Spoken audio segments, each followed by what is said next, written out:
मज़ेदार कहानी है, सुनकर आपको बहुत मज़ा आएगा। उसके अलावा इस स्टोरी में आपको कुछ नए इंग्लिश के वर्ड मीनिंग सीखने को मिलेंगे, उनकी करेक्ट प्रोनाउंसिएशन का पता चलेगा और जो इसका ग्रामर का पार्ट है उसे बिल्कुल डिटेल में कवर करेंगे। तो बहुत छोटे छोटे स्ट्रक्चर को भी आप बहुत ही आसानी से समझ पाएंगे और साथ में सीख भी पाएंगे। तो चलिए दोस्तों, आज की इस कहानी को हम शुरू करते हैं और सबसे पहले कहानी का टाइटल देखते हैं। कहानी का टाइटल है द पॉटर्स ट्रुथ। क्या मतलब हुआ दोस्तों? यहाँ पॉटर के बाद एपिस्ट्रोफी एस का प्रयोग किया गया है, जिसका मतलब होता है का के की। जब हम किसी के साथ कुछ जोड़ना चाहते हैं, उसको पजेसिव बनाना चाहते हैं, तो वहाँ पर एपिस्ट्रोफी एस का प्रयोग किया जाता है। और पॉटर का मतलब होता है कुम्हार, जो मिट्टी के बर्तन वगैरह बनाते हैं उसे पॉटर कहा जाता है। और ट्रुथ का मतलब सच। तो इस लाइन का क्या मतलब हुआ? द पॉटर्स ट्रुथ, मतलब कि कुम्हार का सच। तो दोस्तों ये आज की इस कहानी का टाइटल है, शीर्षक है। और अब मैं इसे पढ़ना शुरू करता हूँ। आपसे रिक्वेस्ट है आप इसे बिल्कुल ध्यान से सुने, और यदि आपको कोई नया स्ट्रक्चर या फिर नया वर्ड देखने को मिले आप उसे नोट भी ज़रूर करें। तो चलिए इसको शुरू करते हैं। Long long ago in a village there lived a potter by the name of Yudhishthir. क्या मतलब हुआ? लॉन्ग लॉन्ग अगो मतलब कि बहुत समय पहले, इन ए विलेज एक गांव में, देयर लिव्ड अ पॉटर एक कुम्हार रहा करता था, by the name of Yudhishthir नाम का। तो इस पूरी लाइन का क्या मतलब हुआ कि बहुत समय पहले एक गांव में एक युधिष्ठिर नाम का एक कुम्हार रहा करता था। He was in a habit of drinking liquor। क्या मतलब हुआ? हैबिट का मतलब होता है आदत होना। तो इस पूरी लाइन का क्या मतलब हुआ? और लिकर का मतलब होता है शराब। He was in a habit of drinking liquor, मतलब उसे शराब पीने की आदत थी। One day, एक दिन, he stumbled on a broken pot in a drunken state and fell down। क्या मतलब हुआ दोस्तों? स्टम्बल का मतलब होता है ठोकर खाना, और ये सेकंड फॉर्म है। ही स्टम्बल्ड मतलब उसे ठोकर लगी। ऑन अ ब्रोकन पोट मतलब एक टूटी हुई पॉट के ऊपर। पॉट मतलब कोई मटका या कोई घड़ा वगैरह, गमला, उसे पॉट कहा जाता है। मतलब एक टूटे हुए जो ब्रोकन पोट था, टूटा हुआ जो गमला था, उसके ऊपर उसे ठोकर लगी। इन अ ड्रंकन स्टेट मतलब नशे की हालत में। एंड फेल डाउन, और वो नीचे गिर गया। और ये फॉल की सेकंड फॉर्म है, एंड फेल डाउन, और वो नीचे गिर गया। आगे देखिए, the sharp edge of the broken pot. और शार्प का मतलब होता है नुकीले या तेज, और जो एज का मतलब किनारे, और जो नुकीले मतलब जो तेज जो किनारे थे ऑफ द ब्रोकन पॉट, उस टूटे हुए गमले के, पियर्स्ड हिज फोरहेड, वो उसके फोरहेड मतलब माथा, और पियर्स मतलब चुभ जाना, वो उसके माथे में चुभ गए। And he started bleeding profusely, और ब्लीड का मतलब होता है रक्त का बहना, खून बहने लग जाना। And he started bleeding profusely, और वो बहुत ज़्यादा तेज़ी से उसका खून बहने लगा। प्रोफ्यूजली का मतलब होता है बहुत ज़्यादा तेज़ी से। और दोस्तों ये जो वर्ड है ये एडवर्ब है, जिसका मतलब एडवर्ब का मतलब होता है ऐसा शब्द जो किसी वर्ब की विशेषता को बताए। चलिए आगे देखिए। He did not care much for his wound। Wound का मतलब होता है जख्म। और ये जो हमारा वाक्य है ये पास्ट इंडेफिनिट का नेगेटिव वाक्य है। तो क्या और जब आप पास्ट इंडेफिनिट में कोई भी नेगेटिव वाक्य बनाते हैं तो वहाँ सब्जेक्ट के बाद डिड नॉट लगाया जाता है, और उसके बाद वर्ब की फर्स्ट फॉर्म का प्रयोग किया जाता है। तो क्या मतलब हुआ? He did not care much for his wound, मतलब उसने अपने जख्म के ऊपर ज़्यादा ध्यान नहीं दिया, उसने ज़्यादा देखभाल नहीं की। द वुंड गॉट वर्स, और ये जो वुंड था, जख्म था, गॉट वर्स, वो और ज़्यादा बुरा हो गया। Even after it had healed. और दोस्तों यहाँ जो ये वर्ड है हील, इसको आप नोट कर सकते हैं। हील का मतलब होता है किसी चीज़ का ठीक हो जाना, स्वस्थ हो जाना, और ये थर्ड फॉर्म है। और जब हैड के साथ थर्ड फॉर्म का प्रयोग किया जाता है तो इस तरह का जो वाक्य है वो पास्ट परफेक्ट का वाक्य कहलाता है। तो क्या मतलब हुआ? Even after it had healed, मतलब उसके ठीक हो जाने के बाद भी, it had left a big scar. Scar का मतलब होता है धब्बा या फिर कोई निशान। It had left a big scar, उसने एक बड़ा निशान छोड़ दिया था, ऑन हिज फोरहेड, उसके माथे पर। तो इस पूरी लाइन का मतलब आपको समझ में आ गया होगा कि जो जख्म था वो ठीक तो हो गया था, लेकिन उसने एक बड़ा निशान उसके माथे पर छोड़ दिया था। चलिए आगे देखिए।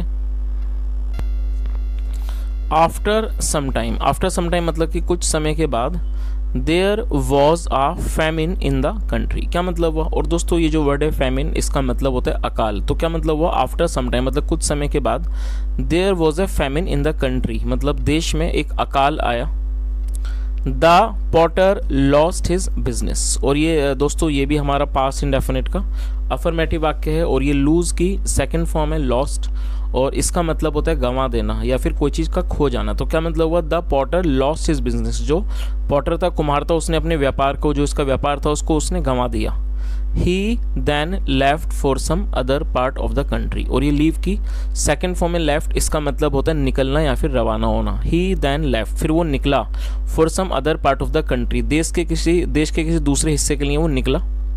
There he somehow got himself employed in the king's service, क्या मतलब हुआ, देयर वहाँ पर, ही समहाउ कैसे भी करके, गॉट हिमसेल्फ एम्प्लॉयड उसने खुद को काम पर रखवा लिया, इन द किंग्स सर्विस राजा की सेवा में। चलिए, और दोस्तों आप इस वर्ड को नोट कर सकते हैं, एम्प्लॉय का मतलब होता है काम पर रखना, और ये थर्ड फॉर्म के रूप में यहाँ पर इसको यूज़ किया गया है। तो क्या मतलब हुआ आगे, चलिए आगे देखिए। तो इस पूरी लाइन का क्या मतलब हुआ कि उसने किसी भी तरह से अपने आप को राजा की सर्विस में लगवा दिया। चलिए आगे देखिए।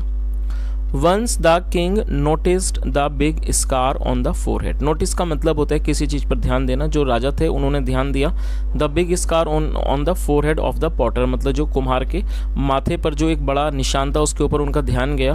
ही थॉट, उन्होंने सोचा, टू हिमसेल्फ, उन्होंने अपने आप में सोचा, that the Potter must be a brave man, कि उन्होंने क्या सोचा कि जो पॉटर है, वो जो कुम्हार है, वो जरूर एक ब्रेव मैन होगा, मतलब बहादुर इंसान होगा।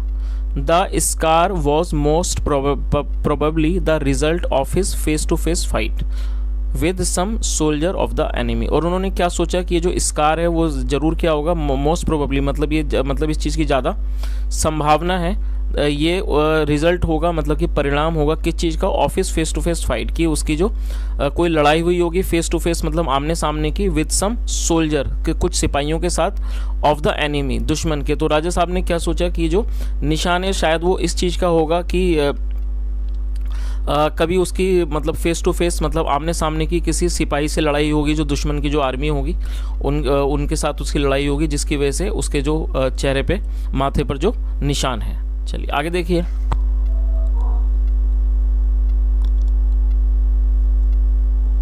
सो the king decided to place the potter amongst his chosen army generals, क्या मतलब हुआ, और दोस्तों ये भी पास्ट इंडेफिनिट का अफर्मेटिव वाक्य, और यहाँ पर दो वर्ब का प्रयोग करके वाक्य को बनाया गया है। प्लेस का मतलब होता है रखना, तो क्या मतलब हुआ, so he the king decided to place the potter, तो जो राजा थे उन्होंने फैसला किया टू प्लेस रखने का द पॉटर को, कुम्हार को, amongst his chosen army generals, जो उनके चुनिंदा मतलब चूजन जो उनके चुनिंदा आर्मी जनरल्स थे उसमें उसको रखने का उन्होंने फैसला किया। As the war was impending, impending का मतलब होता है नज़दीक होना। As the war was impending, जैसे कि जो वॉर था, जो युद्ध था वो नज़दीक था। द किंग डिसाइडेड, राजा ने तय किया, टू बेस्टो ऑनर, बेस्टो का मतलब होता है प्रदान करना, उन्होंने क्या फैसला किया, टू बेस्टो ऑनर मतलब सम्मान प्रदान करने का, ऑन जनरल्स को, टू इनकरेज दैम उनका उत्साह बढ़ाने के लिए। इनकरेज का मतलब होता है उत्साह बढ़ाना। चलिए आगे देखिए।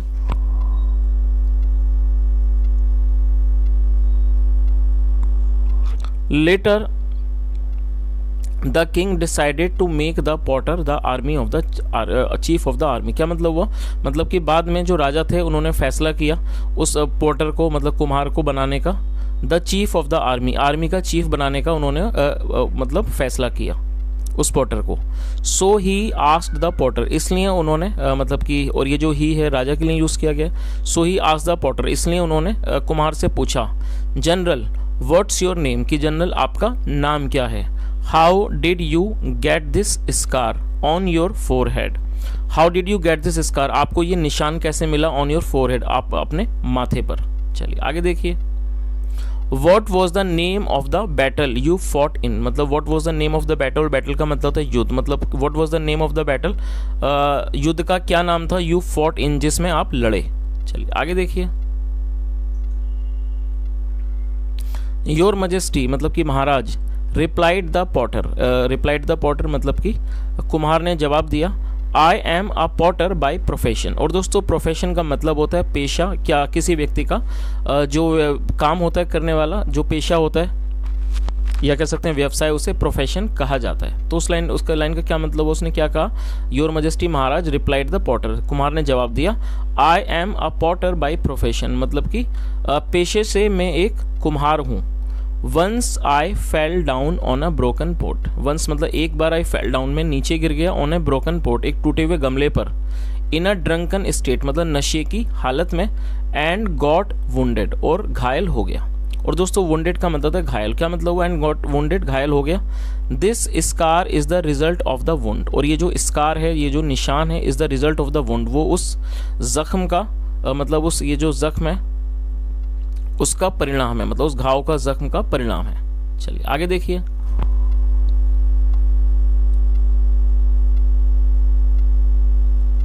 हियरिंग दिस, ये सुनकर, the king was very much dejected, और दोस्तों डिजेक्टेड का मतलब होता है खिन्न हो जाना, चिढ़ जाना, तो उसे डिजेक्ट कहा जाता है, और ये एक एडजेक्टिव है, आप उसे नोट कर सकते हैं। तो क्या मतलब हुआ, हियरिंग दिस, ये सुनकर, the king was very much dejected, जो राजा थे वो बहुत ज़्यादा खिन्न हो गए। He ordered his soldiers to throw the potter out of the army, क्या मतलब हुआ, ऑर्डर का मतलब है आदेश देना। ही ऑर्डर्ड हिज सोल्जर्स, उन्होंने अपने सिपाहियों को आदेश दिया, to throw the potter out of the army, मतलब कि पॉटर को, कुम्हार को बाहर, आर्मी से बाहर फेंकने का उन्होंने उनको आदेश दिया। The potter begged for king's forgiveness, beg का मतलब होता है भीख मांगना, गुजारिश करना, विनती करना। तो क्या मतलब हुआ, the potter begged for king's forgiveness, forgiveness का मतलब, फॉरगिवनेस नाउन है जिसका मतलब होता है माफ़ी। तो क्या मतलब, और ये किंग्स फॉरगिवनेस मतलब राजा की माफ़ी। तो इस पूरी लाइन का क्या मतलब हुआ, the potter begged for king's forgiveness, जो पॉटर था, कुम्हार था, उसने विनती की, फॉर किंग्स फॉरगिवनेस, राजा की माफ़ी के लिए उसने विनती की। ही रिक्वेस्टेड द किंग, उसने राजा से अनुरोध किया, to keep him in royal service, तो उसे रखने का, इन्हें रॉयल सर्विस मतलब शाही सेवा में रखने का उसने अनुरोध किया। सो दैट, ताकि, ही कुड प्रूव, ताकि वो प्रूव कर सके, साबित कर सकते, हिज वर्थ, अपनी कीमत को, इन द आर्मी, आर्मी के अंदर अपनी कीमत को वो साबित कर सके। बट द किंग रिफ्यूज्ड, लेकिन जो राजा थे उन्होंने रिफ्यूज कर दिया, मना कर दिया, इनकार कर दिया। एंड स्टर्नली ऑर्डर्ड, स्टर्नली का मतलब होता है सख्ती से, और उन्होंने सख्ती से आदेश दिया, हिज एक्सपल्सन, उसके निकाले जाने का, उसको निकालने का उन्होंने आदेश दिया, फ्रॉम द आर्मी, आर्मी से, एंड द किंगडम, और राज्य से। तो इस पूरी लाइन का क्या मतलब हुआ कि लेकिन जो राजा थे उन्होंने इनकार कर दिया, और उन्होंने बड़ी सख्ती से आदेश दिया उसको आर्मी से और राज्य से निकाल देने का। और दोस्तों ये जो वर्ड है एक्सपल्सन, आप इसे नोट कर सकते हैं, नाउन है जिसका मतलब होता है निकालना। चलिए दोस्तों, अब इस कहानी का जो मॉरल है वो भी एक बार देख लेते हैं। क्या मॉरल है इस कहानी का, if you speak the truth, यदि आप सच बोलते हो, sometimes it may go against you, और मे का मतलब होता है शायद वगैरह, sometimes it may go against you, और कई बार ये आपके खिलाफ जा सकता है। और दोस्तों ये इस कहानी का मॉरल था। तो दोस्तों ये आज की एक बहुत छोटी सी कहानी थी, और मैंने कोशिश की है आपको हर वर्ड की मीनिंग बताने की, और साथ में ग्रामर का जो ट्रांसलेशन का जो प्रोसेस था उसको अच्छे से समझाने की।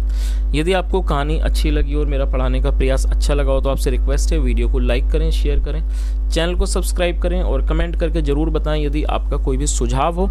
और यदि आज आपने इस स्टोरी के अंदर कोई भी नया वर्ड सीखा हो, या फिर ग्रामर का नया स्ट्रक्चर आपको सीखने का मौका मिला हो, नया सीखा हो, तो आप उसके बारे में कमेंट के माध्यम से ज़रूर बताएं। सुनने के लिए thank you so much, have a nice day and bye.